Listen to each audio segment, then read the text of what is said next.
Welcome in to Duval Daily presented by GenJag.com. I'm Jordan DeLugo. Thanks for tuning in.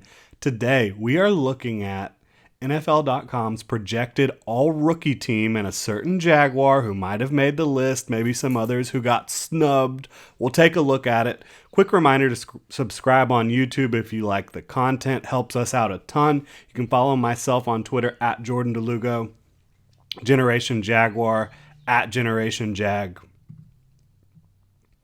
So, Chad Reuter of NFL.com recently released a projected all-rookie team for 2022, and there is one Jaguar that made the list. You might have expected more than one, but we'll take a look at it.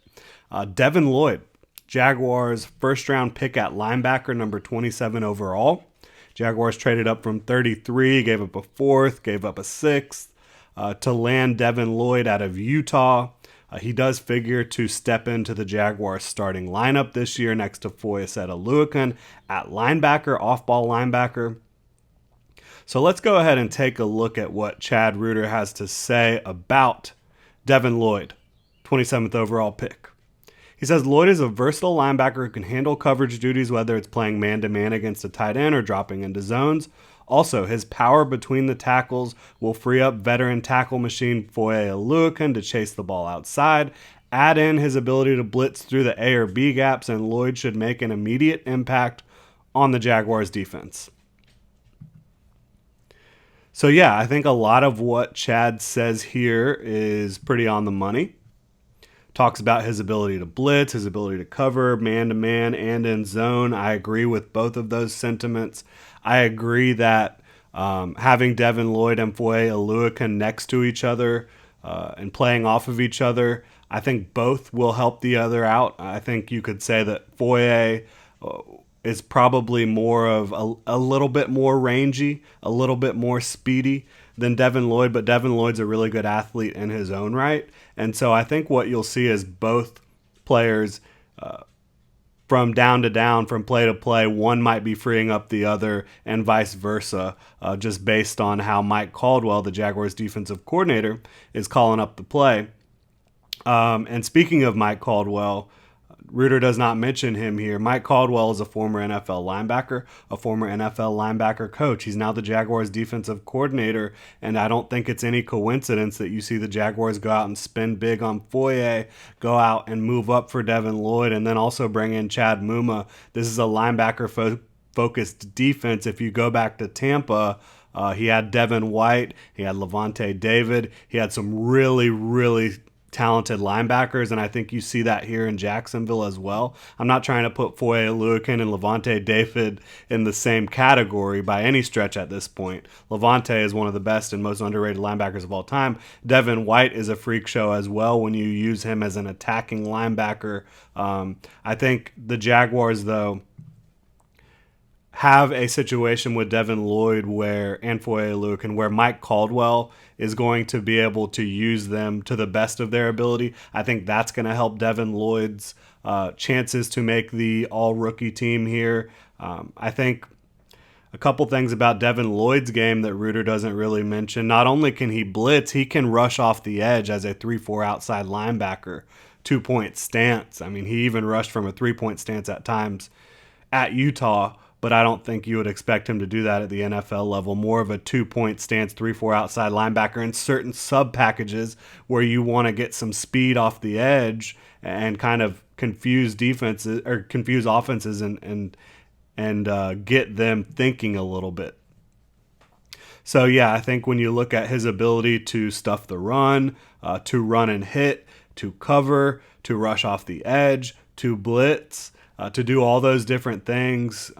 You've seen him pick off passes dropping in coverage. I think if you're talking about making an all-rookie team in Jacksonville where it might be hard to get noticed compared to some other bigger markets, Devin Lloyd is going to need to pick off some passes. He's going to need to rack up some sacks. He's going to need to force some fumbles, and he's going to need to pile up the tackle numbers, which I think he can do all of that in this defense. He did all that at Utah consistently.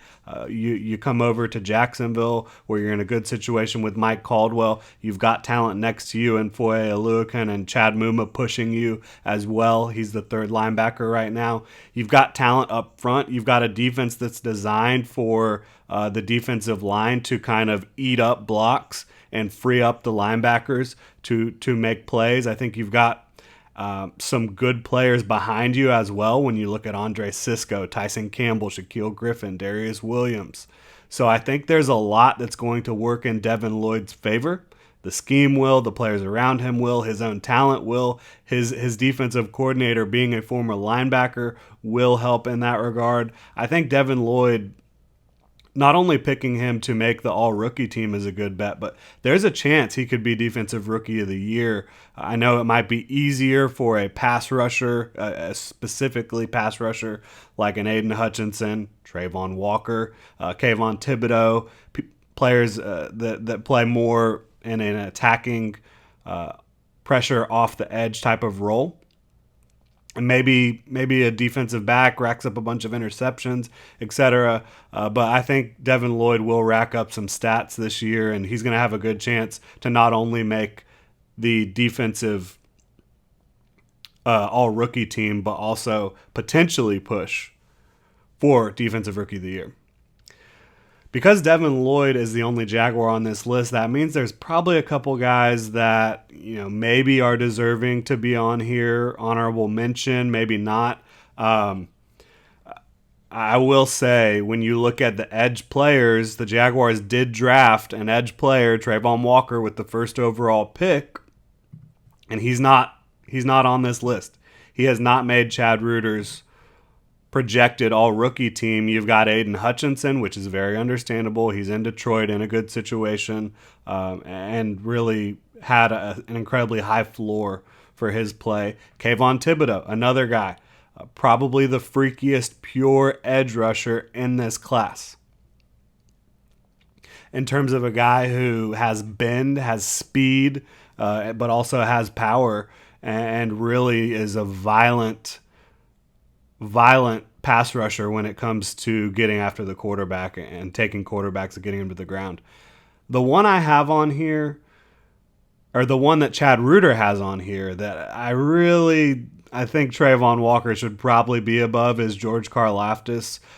He is the Chiefs edge rusher that they added at 30 overall.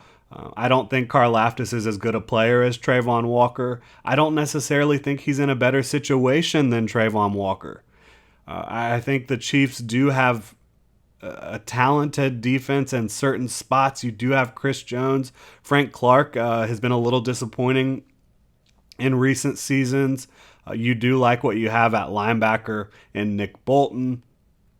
So there's some talent there, but do I think Karlaftis steps in and is in a better situation than Trayvon Walker and is a better player than Trayvon Walker? I don't think so. So I think I would replace George Karlaftis with Trayvon Walker, who has been focusing primarily on 3-4 outside linebacker duties, learning how to rush the passer after spending his time at Georgia moving all around the defensive front, not only every position on the defensive line, but even playing some off-ball linebacker at Georgia. This is a guy that needed to come into an NFL system and really hone his skills as a pass rusher, and that's what the Jaguars have been doing with him and linebacker coach Bill Shuey, outside linebacker coach Bill Shuey, that is. So when you look at that, I do think Trayvon Walker has a better chance at making the all-rookie team than George Karlaftis does. So I kind of disagree with that one. I think everything else makes a lot of sense on this list.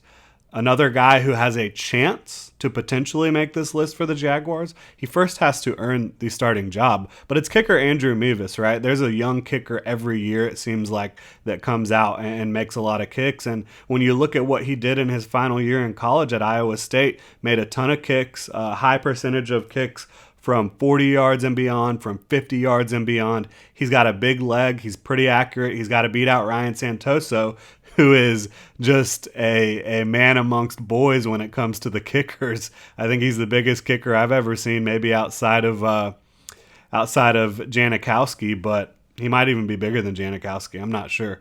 But if Andrew Mevis can win that job, I think he has a chance to make the all-rookie team. Currently, Cade York from LSU, who was, the highest touted rookie kicker coming out.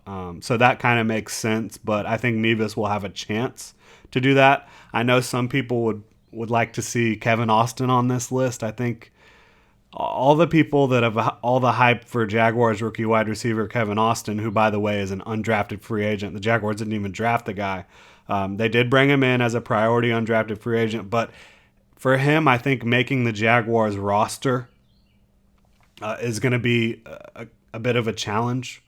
And I think even getting him, talking about him on the all-rookie team, I think is a bit crazy. So I did want to go ahead and address that because I know there's going to be some people out there want to hear about Kevin Austin. I think he'll be happy. He'll be in a good position if he just makes the Jaguars roster, much less becomes a contributor to the point where he would be even considered for an all-rookie team.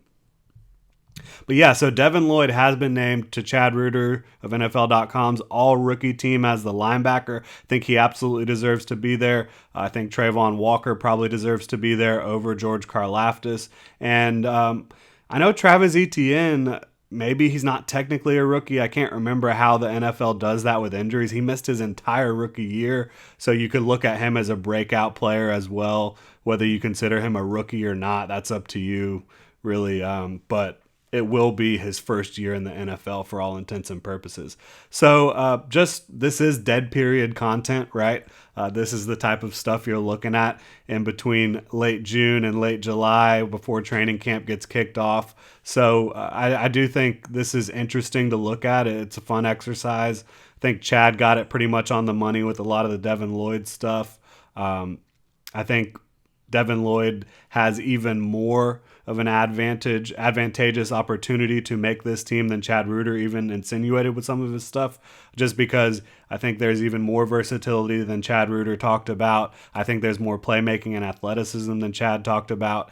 And I also think just the system with Mike Caldwell at defensive coordinator, the guys up front and behind him and Foye next to him, I think Devin Lloyd's just set up to have a monster rookie year. And he's a leader. He's a veteran kind of guy coming in. I know he's a rookie, but he played a long time at Utah. He became one of the best leaders in college football, and that's going to help him as well in his pursuit of having a monster rookie year. But that is going to do it. Thank you so much for tuning in, Duval. Hit me up on Twitter at Jordan DeLugo. Follow Generation Jaguar at Generation Jag, and make sure to hit that like and subscribe button on YouTube. Check out genjag.com for all the latest Jaguars news, analysis, and Duval gear.